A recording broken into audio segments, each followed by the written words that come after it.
ইন্না যিকরা তানফাউল মুমিনিন হিসাবে দিয়ে একটা কথা বলতেছি যে আল্লাহ পাক বলেন ইন্নামা ইয়াখশাল্লাহা মিন ইবাদিহিল উলামা। ইন্নামা লাফজে হসর, মাও ইল্লার ফায়দা দেয়। মা ইয়াখশাল্লাহা মিন ইবাদিহি ইল্লাল উলামা। মা ইয়াখশাল্লাহা মিন ইবাদিহি, আমার আবেদের মধ্য থেকে কেউ আমাকে ভয় করে না, শুধু কারা করে? আলেমরা। ইল্লা তাযকিরাতান লিমান ইয়াখশা, এই কোরআন তো তাদের জন্য নসিহত, উপদেশ। লিমান ইয়াখশা, যারা আল্লাহকে ভয় করবে। এখন ভয় জিনিসটা কি? সবাই তো বলি আমরা ভয় করি। আত-তাজান্নুব আম্মা ইয়াদুররু ফিল আখিরাহ, আখিরাতে ক্ষতি হয় এমন জিনিস থেকে নিজেকে বাঁচায় রাখার নাম তাকওয়া। কি কথা ঠিক না?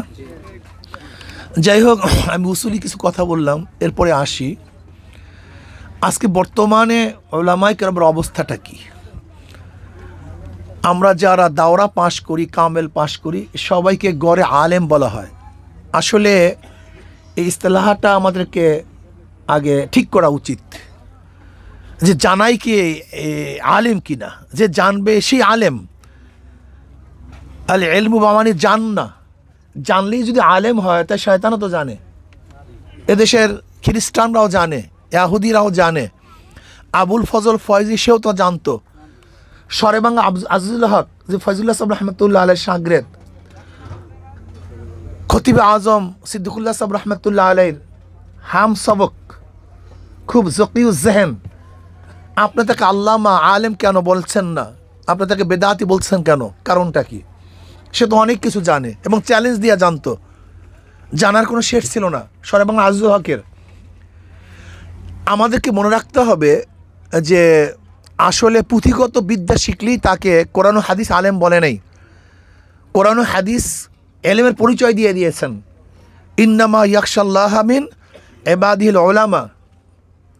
কাজী যার মধ্যে ভয় আছে আমরা তাদেরকে আলেম বলবো, আর যাদের মধ্যে আল্লাহর ভয় নাই, তারা জানে শোনে সবই ঠিকই আছে, কিন্তু কোরআনের ভাষায় আমি তাদেরকে আলেম বলতে পারি না।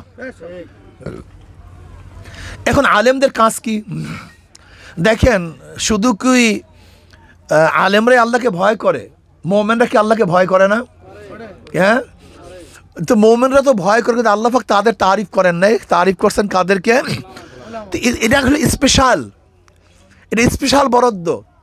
এখন যাদের জন্য স্পেশাল বরাদ্দ হয়েছে, এখন তাদের অবস্থা কি হওয়া উচিত? কি হওয়া উচিত? এইটা হওয়া উচিত।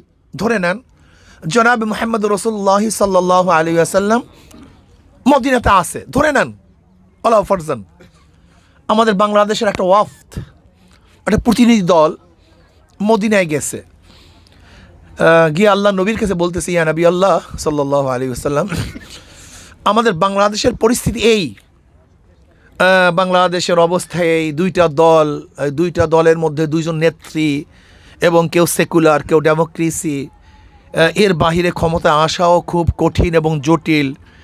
এখন আমাদের মধ্যে কিছু ইসলামিক দল আছে যারা তো ইসলাম নিয়ে ভাবে, আপনার কথা বলে, আপনার আদর্শের বাণী শোনায় সবাইকে, লেকিন এখনও ক্ষমতায় যাওয়ার উপযুক্ত হয় নাই। কিন্তু যারা সেকুলার আছে তারা তো ক্ষমতায় যাওয়ার উপযুক্ত, এবং যারা আমেরিকান পন্থী আছে ডেমোক্রেসি তারাও ক্ষমতায় যাওয়ার উপযুক্ত, লেকিন দুজনের নেত্রী হলো মহিলা। ইয়া নবী আল্লাহ, এখন আমরা কি করব? শেখ হাসিনার পক্ষে যাব না খালেদা জিয়ার পক্ষে যাব? প্রশ্ন কার কাছে করছেন? ওলামায়ে কেরাম খুব ভালো মতো বুঝবেন, খুব ভালো মতো বোঝার চেষ্টা করবেন। দুইটা দল আছে বড়, যাদের অবস্থায়, আর ছোট চরমনাই হুজুর ওই তো সে হাঁক ডাক দিয়ে বেড়াইতেছে, সবাইকে বলছে আসো, শুধু নেতা নয় নীতির পরিবর্তন চাই, ইসলামী হুকুমাত কায়েম করতে চাই, জীবন যাবে যা হয় হোক, ইসলামের বাহিরে যাওয়ার কোনো সম্ভাবনা নেই, সেই সমস্ত এই সাধু বাণী শুনাইতেছে। এখন ইয়া নবী আমরা কী করবো? আমরা শেখ হাসিনার পক্ষে যাব না খালেদা জিয়ার পক্ষে যাব? আল্লাহ নবী বলতেন, যা তাহলে কী করবে, যেহেতু বড় দুইটা দল, তোরা সবাই শেখ হাসিনার পক্ষে যা। কি কথা ঠিক আছে না? কথা বলেন না, করবে কথা বলতে হবে না? ঠিক আছে, শেখ হাসিনা বাদ দে, তাহলে তোরা সবাই খালেদা জিয়ার পক্ষে যা। হ্যাঁ, কারণটা কি? এই না বললেন কেন? বিবেককে ধোকা দেয়া যায় না। বিবেককে ধোকা দেয়া যায় না। وقال عليه الصلاة والسلام لوافسة جئت تسأل عن البر والإثم قال نعم قال فجمع أصابعه فضرب بها صدره فقال استفت نفسك استفت قلبك ثلاثا।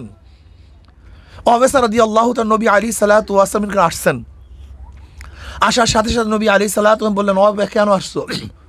কোনটা ন্যাক কোনটা গুনাহ জানার জন্য আসছো নাকি? বলে হ্যাঁ ইয়া নবী, জানার জন্যই তো আসছি। নবী আলাইহিস সালাতু ওয়াস সালাম দুই আঙ্গুলিকে জমা করলেন, সিনার মধ্যে ধাক্কা দিলেন, কি বললেন? ইস্তাফ নাফসাক ইস্তাফ কলবাক সালাসান। তিনবার বললেন, তোমার কলবের কাছে প্রশ্ন করো, ফতুয়া জিজ্ঞাসা করো, তোমার কলব তোমার অন্তর তোমাকে জবাব দিয়ে দিবে কোনটা ন্যাক কোনটা গুনাহ, কোনটা ভালো কোনটা মন্দ, কি উচিত কি উচিত না। বিবেকের সাথে প্রতারণা করা যায় না, বিবেককে ধোকা দেওয়া যায় না।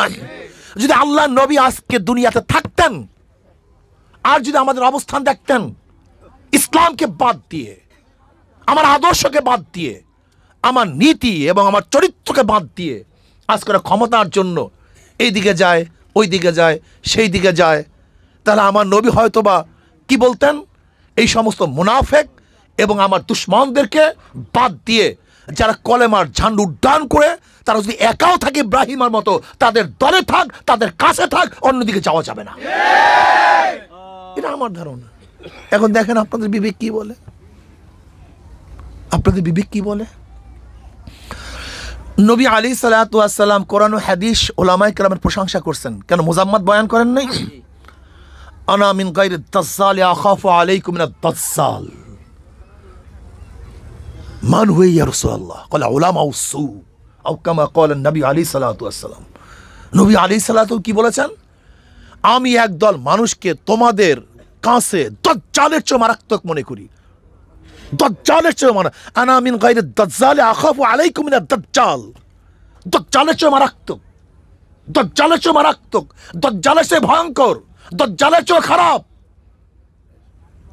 কারা? তারা ইয়া নবী আল্লাহ বলে উলামাউস সু, উলামাউস সু, এই বদকার উলামায়ে কেরাম, এই দুনিয়াদার উলামায়ে কেরাম। বুখারী রাহমাতুল্লাহ আলাইহি উলামাদের প্রশংসা করছেন, মুসলিম রাহমাতুল্লাহ আলাইহি উলামায়ে কেরামকে প্রশংসা করছেন। আবার মুনতাল হাদিস বলেন নেই, হাদিসের চোর বলেন নেই। হ্যাঁ, নবী আলাইহিস সালাতু ওয়াস সালাম উলামায়ে কেরাম প্রশংসা করছেন। আবার এই কথা বলেন নাই, খয়রুল খিয়ারি খিয়ারুল উলামা শাররুল শিরারে শিরারুল উলামা। কোরআন ও হাদিস উলামায়ে কেরাম প্রশংসা করেছেন, অথচ বুখারীর রওয়ায়াত দেখেন, কিয়ামতের ময়দানে এক শহীদকে ডাকা হবে, এরপরই দ্বিতীয়বার আলেমকে ডাকা হবে। এই আলেম, নবী আলাইহিস সালাতু ওয়াস সালাম ফরমান, তার কাছে সমস্ত নিয়ামত, দুনিয়ার নিয়ামত সম্পর্কে জানিয়ে দেওয়া হবে, তোমাকে এই জিনিস দিয়েছি, কি করেছো তার মোকাবেলায়? বলবে আল্লাহ আমি আলেম হয়েছি, ইলমে দ্বীন অর্জন করছি, ইঞ্জিনিয়ার হই নাই, ডাক্তার হই নাই, বড় বড় বাংলা শিক্ষিত হয়ে বড় অফিসার হওয়ার স্বপ্ন দেখি নাই, বরং কোরআন ও হাদিস শিখছি। আল্লাহর নবী বলেন, আল্লাহ পাক বলবেন যে আমি জানি তুই কেন ইলম অর্জন করছিস, তুই বহাস করবি, মূর্খদের উপরে বিজয় অর্জন করবি, তোর প্রশংসা সহ পঞ্চমুখ হয়ে যাবে, এর জন্য ইলম অর্জন করছো, দুনিয়াতে পেয়ে গেছো, আমার কাছে কিছু না। এরপর উপর করে টানতে টানতে তাদেরকে জাহান্নামে নিক্ষেপ করা হবে। এটা বুখারীর রওয়ায়াত, খুঁজে দেখেন। আজকেও সময় চলে আসছে, আজকেও সময় চলে আসছে, অরিজিনাল স্বর্ণ মেকি স্বর্ণ, চাই আমি সে মেকি হই না কেন, আমার পরিচয় দেওয়া উচিত, জাতির সামনে পরিচয় দেওয়া উচিত। এটা 2 নাম্বার, তাহলে আমি ধোকা দিতে পারবো না। আমার সম্পর্কে বলা উচিত এইটা এই দালালি করছে, অমুক জায়গায় চুরি করছে, অমুকের সাথে হাতাহাত করছে, অমুকের সাথে গুন্ডামি বদনামি করছে, জাতির সামনে স্পষ্ট করা উচিত। এই ধূম্রজাল ঠিক না, স্পষ্ট হওয়া উচিত। সবচেয়ে খতরনাক হলো এই, যখন আমরা হক এবং বাতিলের মধ্যে ইখতিলাত করে দেই, মিলজিল করে দেই, তখন সবচেয়ে হলো খতরনাক, তখন পার্থক্য করা যায় না। ঘরের ইঁদুর যদি বাঁধ কাটে, সেই বাঁধ দিয়ে রাখা যায় না। আপনি ইসলামের পক্ষে একজনকে আনবেন, অমনি আমি ফতুয়া দিয়ে বসবো, এখন দরকার নাই, এখন খালেদার পিছনে যাও, এখন দরকার নাই, এখন শেখ হাসিনার পিছনে যাও, আর সারা জিন্দিগি কষ্ট করবেন, সারা জিন্দিগি মাঠে থাকবেন, জীবন শেষ করে ফেলবেন, আর যখনই সময় আসবে ফসল তোলার তখনই বলবেন এইটা ঠিক না, এইটা ঠিক না, এখানে যাও। হ্যাঁ, সারা জিন্দিগি আপনি একটা তৈরি করবেন পাড়ি দেওয়ার জন্য, আর যখন সময় আসবে সিদ্ধ করে দেবেন, ব্যাস এই আপনার কাজ, এই আপনার ফতুয়া।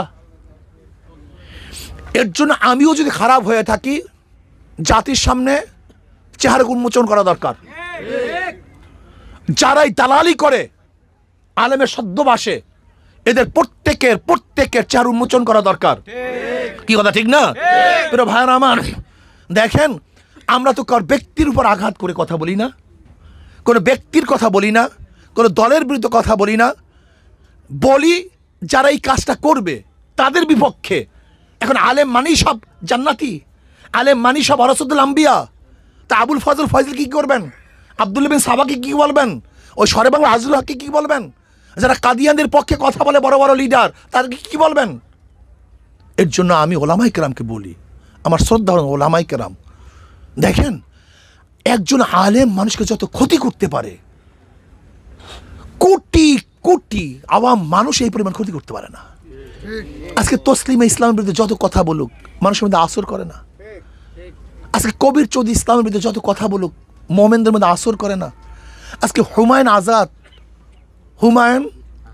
আহমেদ যত ইসলামের বিরুদ্ধে কথা বলুক, এতে মানুষের মধ্যে আসর করে না। কিন্তু আমার মতো একজন মৌলবী, আমার মতো একজন আলেম, আমার একজন পীর, যখনই কিছু কথা বলবো তখনই সন্দেহ সৃষ্টি হয়ে যায়, তা কি না কি। দেখেন এদেশের হাজারো মানুষ পর্দার বিরুদ্ধে কথা বলছে, কারোর মধ্যে আসর করে নেই। যখনই মৌলবী নামে কেউ এসে বলছে যে চেহারা খোলা, কোনো অসুবিধা নেই, অমনি মানুষের মধ্যে কিন্তু শুরু হয়ে গেছে। এদেশের হাজারো নাস্তিকরা টুপি ছাড়া চলে, কোনো আসর করে না, কিন্তু যেই কোনো মৌলবী বলে টুপি লাগে না, তখনই আসর করে। এদেশের হাজারো নাস্তিকরা দাড়ির বিরুদ্ধে কথা বলে, কারোর মনে আসর করে না। যখনই এই জামাত শিবিরের মতো লোকেরা বলে যে না দাড়ি অত বড় লাগে না, একটু ছাটলেও চলে, বাস তখনই আসর করে। কি কথাটা বুঝাতে পারি নাই? যদি সমস্ত ইউনিভার্সিটির, কলেজের, বুয়েটের, মেডিকেলের সমস্ত ডক্টররা একত্রিত হয়েও শেখ হাসিনা, খালেদা জিয়ার প্রশংসা করে, এতে মোমেনদের মধ্যে আসর করে না। কিন্তু যখনই আমার মতো একজন মৌলবী তাদের পক্ষে থাকে, তখন হাজারো মোমেনদের মধ্যে সন্দেহ সৃষ্টি হয়। এর জন্য আমার কথা হলে জাল হাক্কু ওয়া যাহাকাল বাতিল ইন্নাল বাতিলা কানা যাহুকা। হক এবং বাতিল স্পষ্ট হওয়া চাই, ক্লিয়ার হওয়া চাই, নাহলে হোঁচট খাবেন, যতই ছোট হোক না কেন, স্পষ্ট হওয়া চাই। মুনাফেক বের হয়ে যাওয়া চাই। যদি মুনাফেক নিয়ে যুদ্ধে যান, যত বড় সংখ্যা হন না কেন, যত বড় দল হন না কেন, ঠকবেন, নিশ্চিত ঠকবেন।